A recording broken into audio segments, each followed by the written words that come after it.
When you think of a laboratory, white coats, chemicals, and experiments always come to mind. However, there is also a critical item that is present in nearly every laboratory: glassware. Glassware is an essential part of laboratory equipment and is utilized in nearly every aspect of laboratory work. Beakers, funnels, flasks, jars, bottles, stirrers, tubing, and pipettes, all made of glass, and as a result, all extremely fragile.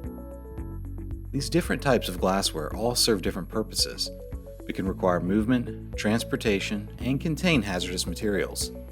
If a workplace spill or accident occurs, these types of glassware can easily crack, break, or shatter, creating a dangerous and potentially deadly situation in the laboratory.